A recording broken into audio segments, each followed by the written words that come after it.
Welcome to the JODI show. I don't know where we'll go. Astrology, tarot reads, some occulty wisdom, energy heals, and maybe covering people dying in the street with my social work activism complete. Let's bring on the healing with energy and healing.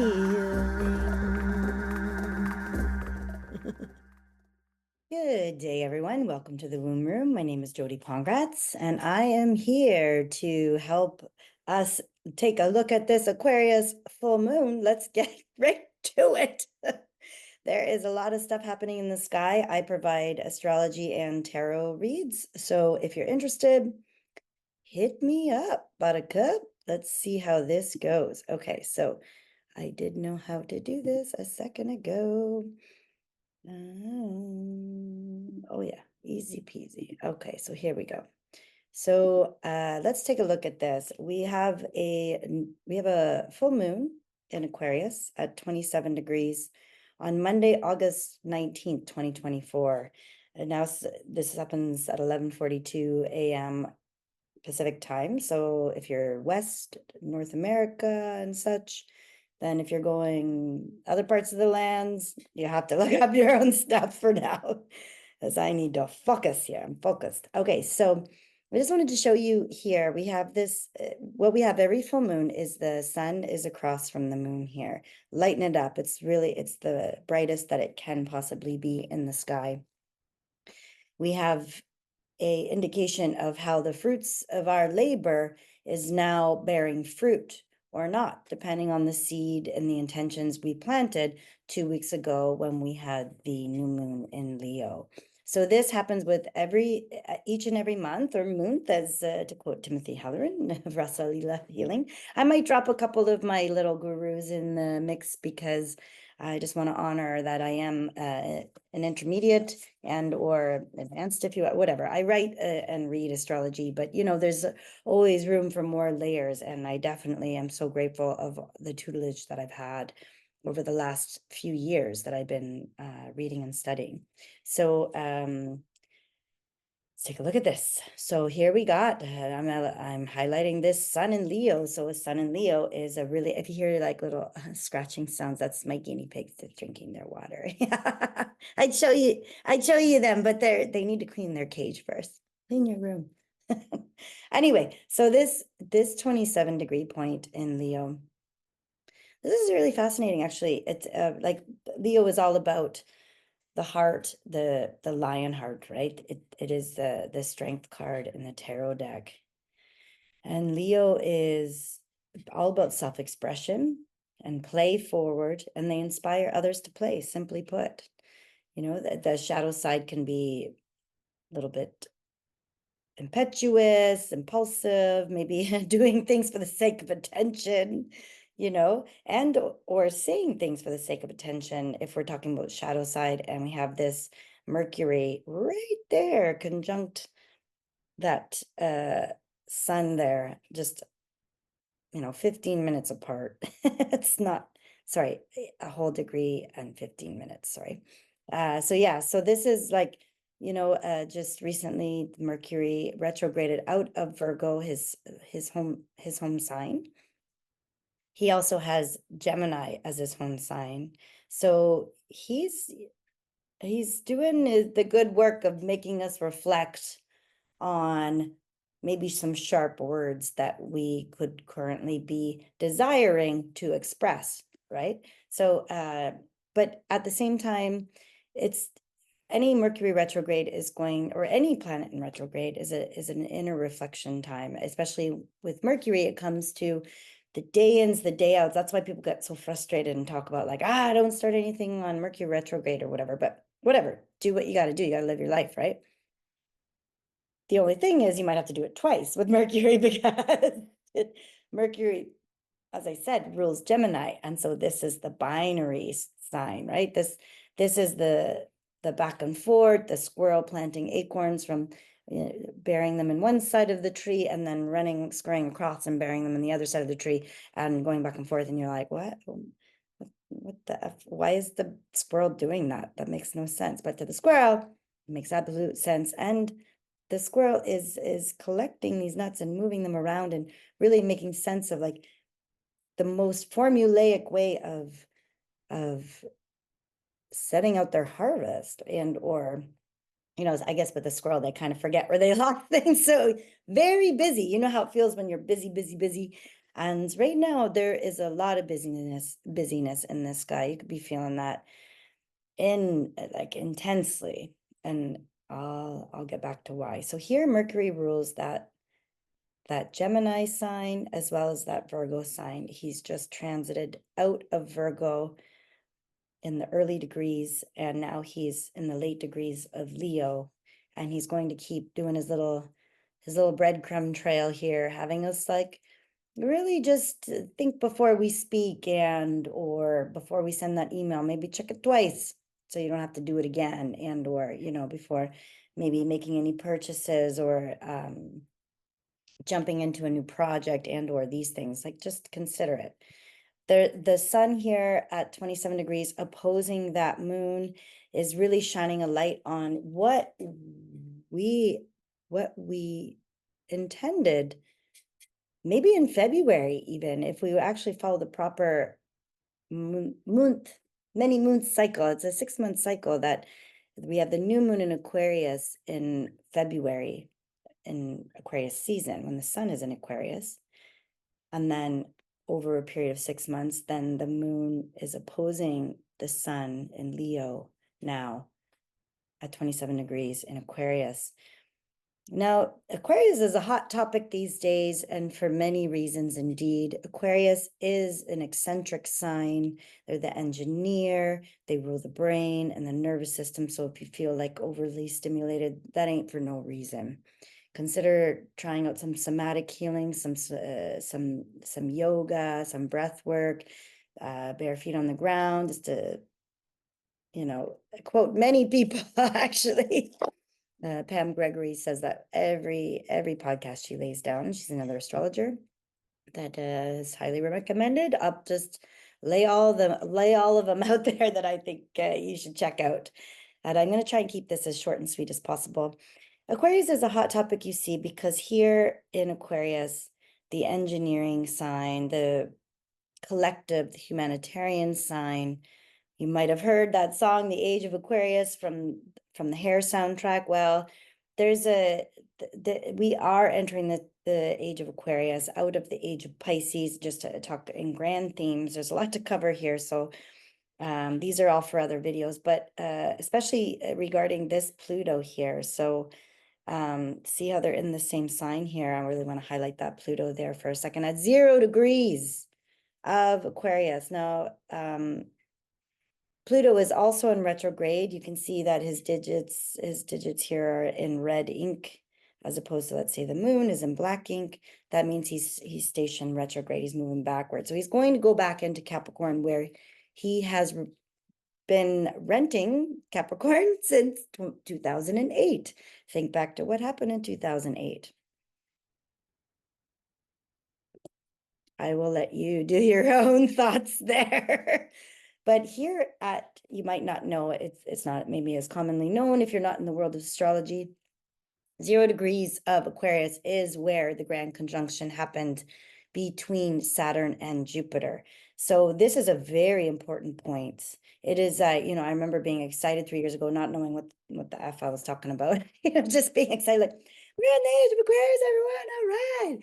Humanitarian forward. Well, that's going to come with some, like, Pluto's job is like to transform, till the soil, move things out. I've got a little, yeah, he's the planet of transformation. I will just kind of like put this up here a bit here so you can get a little look. Here's some of the words that he represents. So he's not really the easiest transit to undergo. I'm not gonna lie. But that's his job. He's in there he's very powerful. He's there to really like give you a power boost, right? Like really get humanity looking at the the underbelly of Aquarius, which rules technology and the internet. So I'll let you make rhyme or reason out of those ideas. I'm sure you have some. Okay, so with Jupiter, who is right now here in Gemini, as you can see at 17 degrees, he's got some stuff going on right now. So here, him and Saturn have been they joined up here at this Pluto point at 0 degrees Aquarius, and now they both moved along in their cycles. Now, I explained this in the trial video, I just realized about how planetary cycles work, but you can imagine that the planets are all moving along on their journey, and when they meet up, similar to these two fellas in Leo, the Sun and Mercury, they start a new cycle. Right now, Mercury's going back and forth across the Sun. He's hitting the Sun 3 times. He did his initial hit, and he came back again, and now he's just on the other side. He's going to pass the Sun again. So this is just sort of like, oh, wait, I forgot something. I'm going to go back into Leo after being in Mercury. I'm going to get that something sorted out that has to do with maybe my hot-headed words or how I said yes when I meant no, or maybe now I need to say no, these kind of things. So these are cycle starts between these planets, and when it's the inner planets, it's a much quicker cycle. In particular, the moon takes 2.5 days to go through a sign. So if you see this as like cycle starts, when Jupiter and Saturn were at 0 degrees, now they've moved along, and here they are forming their first opening square. So it's a cycle of, it's an aspect, excuse me, of tension at this point in their cycle. So I believe it's like a 20-year cycle that Saturn and Jupiter meet up every 20 years.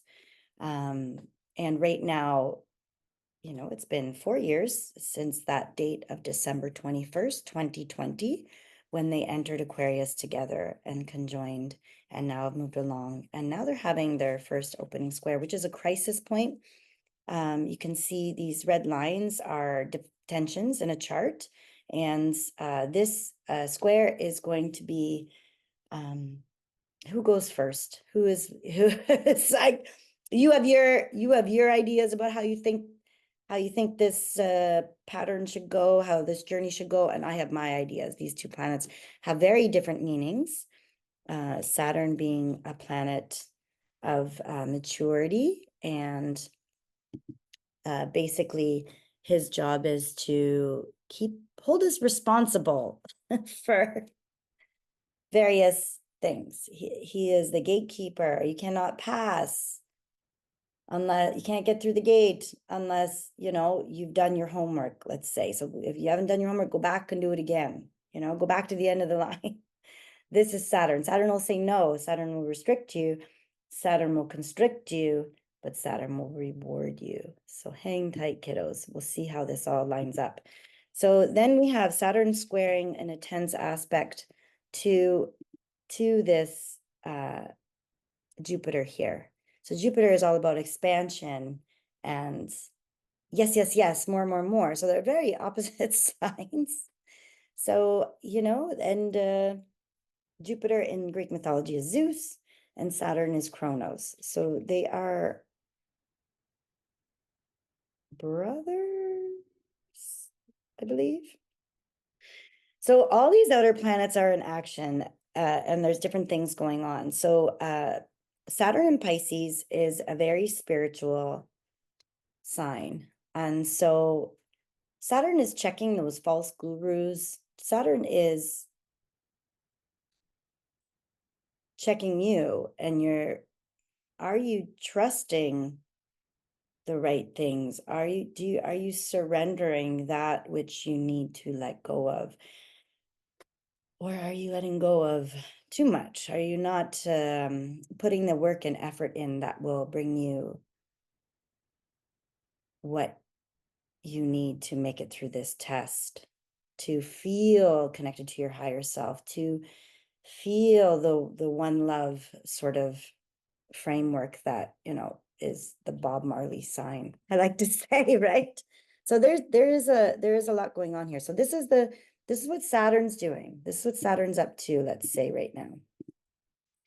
And Jupiter is in Gemini, and I'm not going to pull the cards out for all this because there's a lot. I think I'll go faster if I just kind of lay it on the line here for you.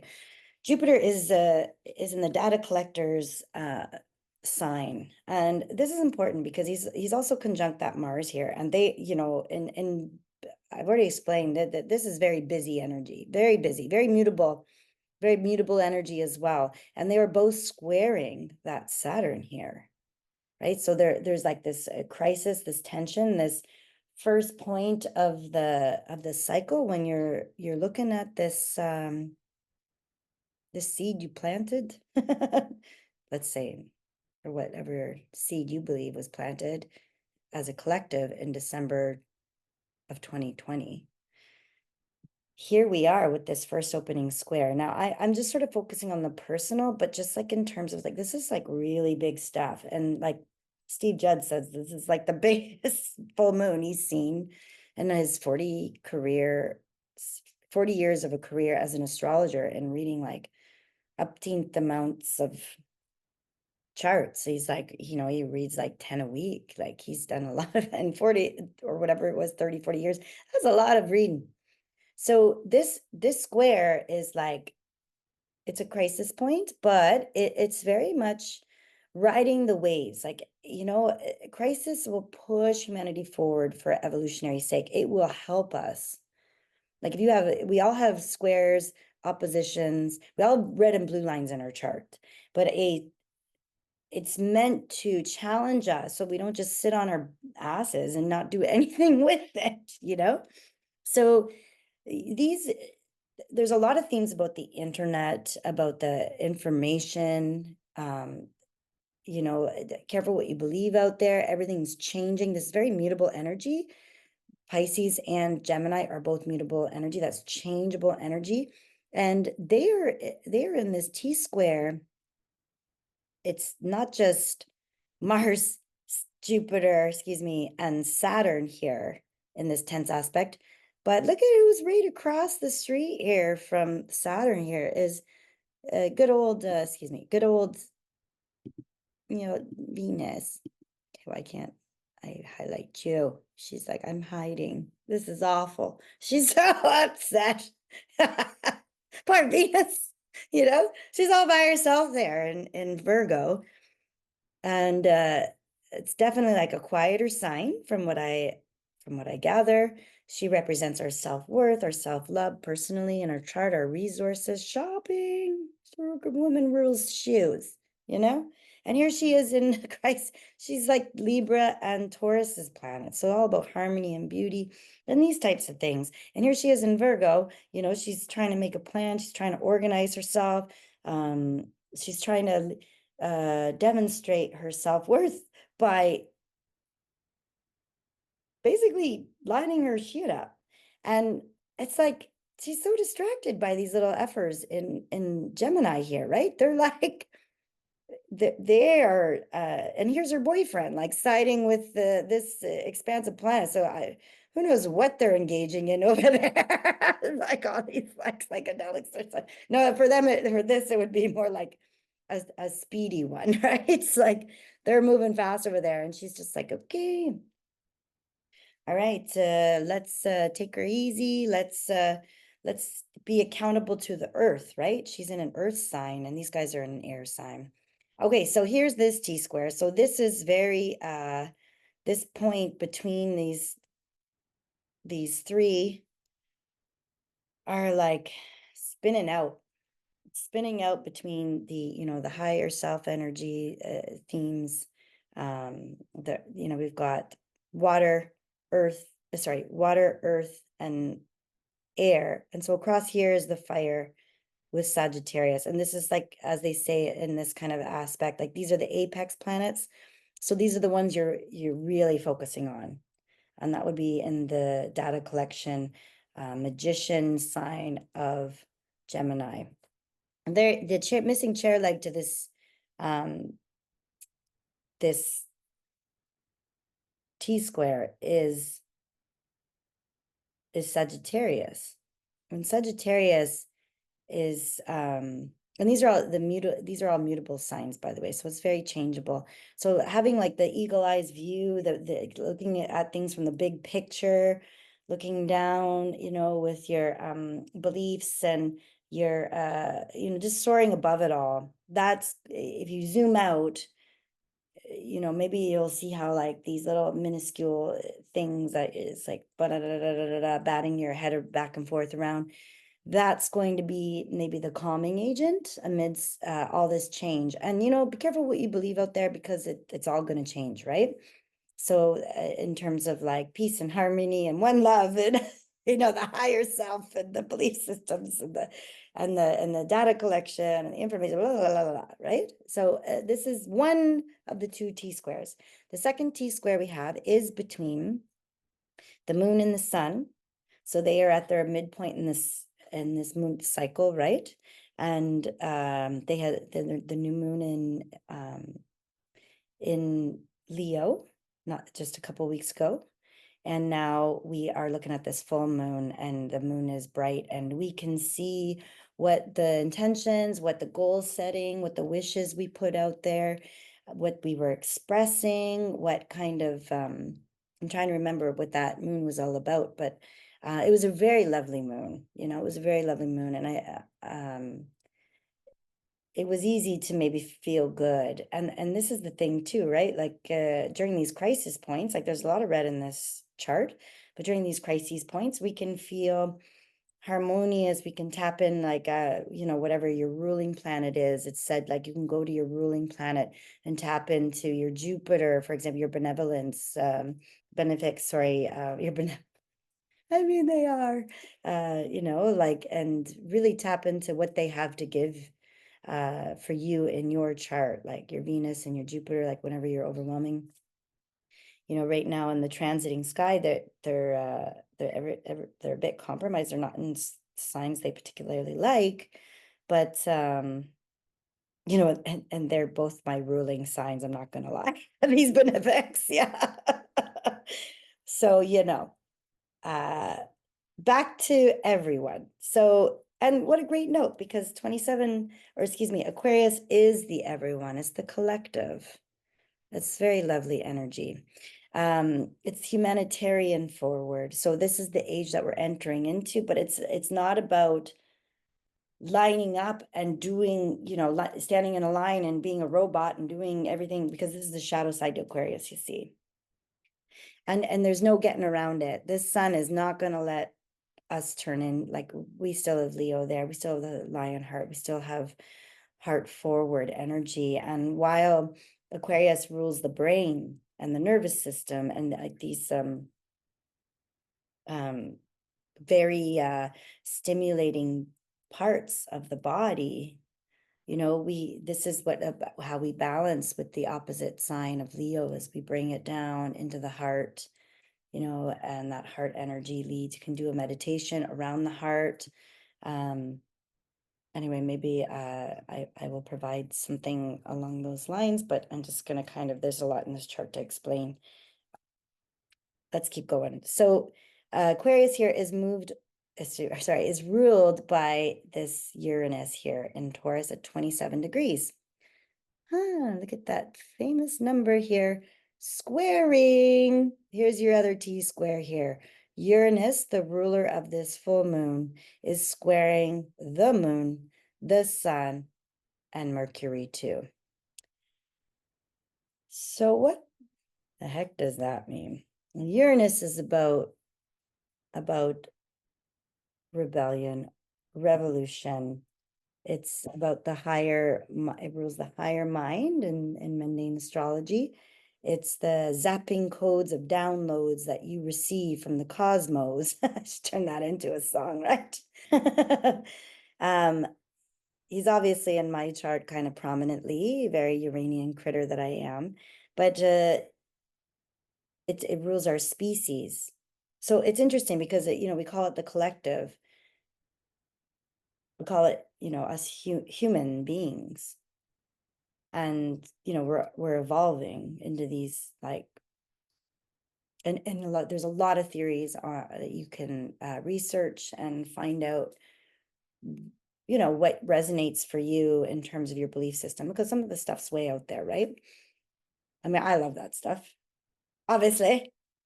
But I would encourage you to check it out. Just the whole point of this, what I am saying, is that for us not to lose our individuality amidst the collective. So it's like, okay, I live in this apartment building with all these people, and like it's respectful to be quiet and to tread lightly or to follow the rules and such and such. But it's like, I kind of want to make music. I kind of want to have people over and enjoy some wine and dance in my house. I kind of want to have pets, if that's something. I kind of want to like paint all over the walls, and some of the rules in these buildings, this is quite a trigger spot, because as we know, the affordable housing is let's talk that maybe. It's difficult in the city that I live in particular, in Vancouver. And in fact, as a person who is, Saturn is rummaging through their fourth house right now. I have been served 2 eviction notices this year, and I find it very fascinating, because it's like, if I get out, then my landlord can charge double for the rent, right? And it's and this is basically the point, right? It's all young couples moving into the building that can only afford these apartments, and they're young, and they're ready to take on the world for their jobs, and they're living their first love, and they're like living in their apartments. And I'm not criticizing this. I think it's really beautiful. I mean, I had that experience. That's when I first moved into this apartment. I moved in here with my first love, and I mean, it was my apartment. We were only living here for maybe a year, and then now I've been here, for 20. So just painting a picture, and now I live here by myself, and it's like, I have friends move into the city, and they're like, you want to get a place together, and start looking back like in 2006. And it's like, that's crazy talk. It's like, I'd be paying more in rent to share a place with you, and all those friends moved on, got married and had kids and got divorces and, these things.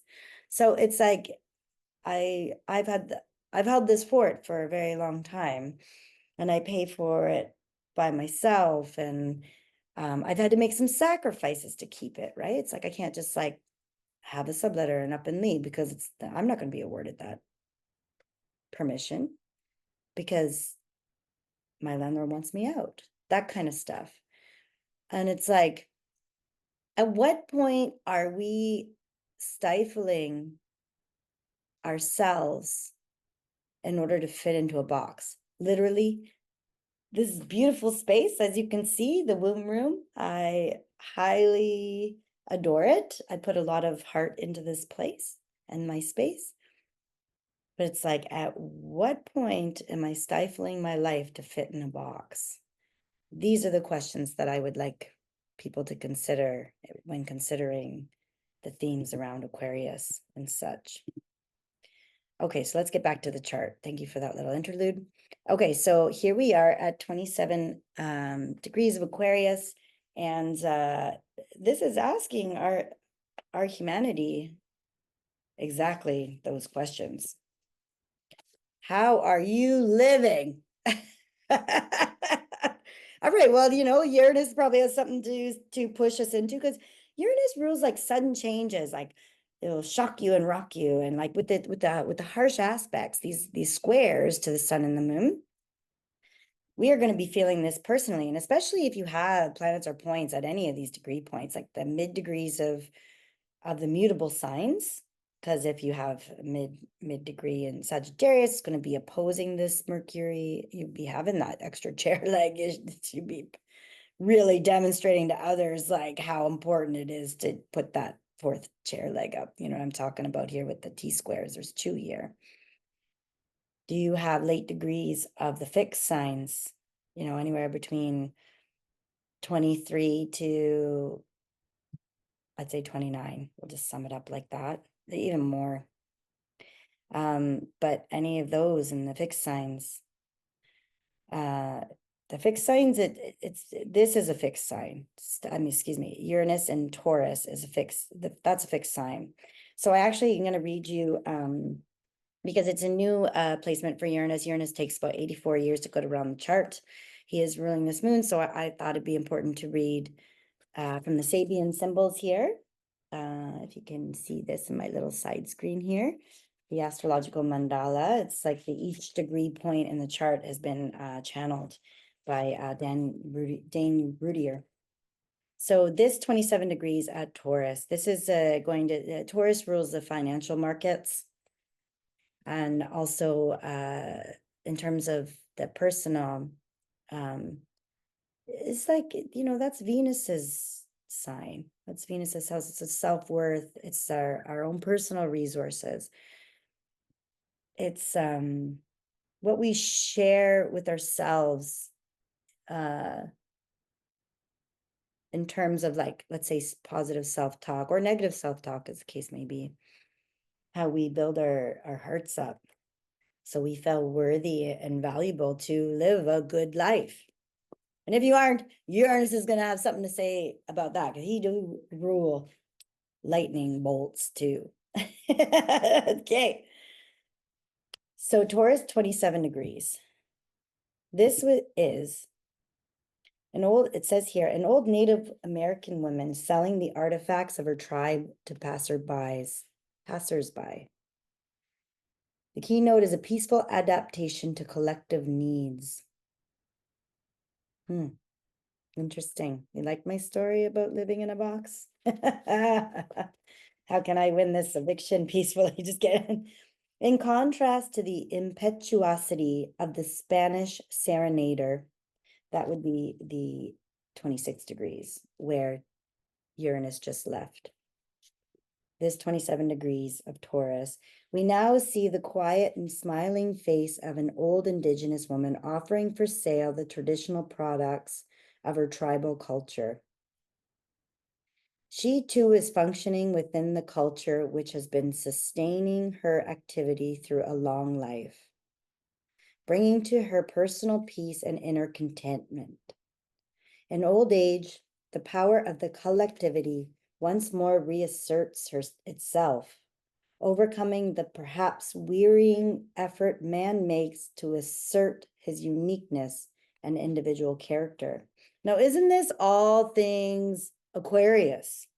We're talking about a tribe, we're talking about culture, we're talking about the uniqueness of the individual character, and Aquarius is very eccentric.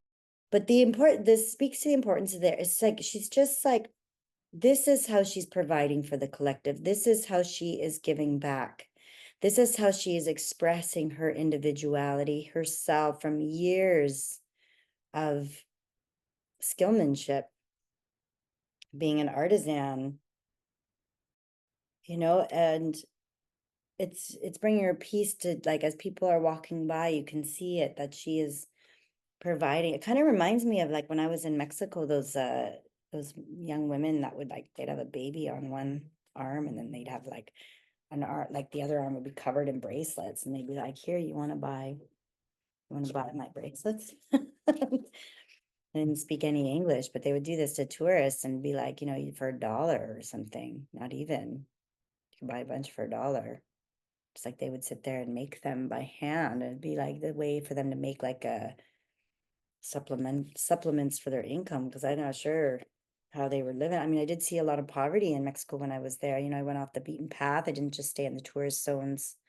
So I think that's important when we're traveling, but that's a side note. But I just, that's what it makes me think of, And so this, very quietly, just on the margins of society, even for some, like this woman is maybe, and hopefully being respected for her wares and her gifts and her offerings.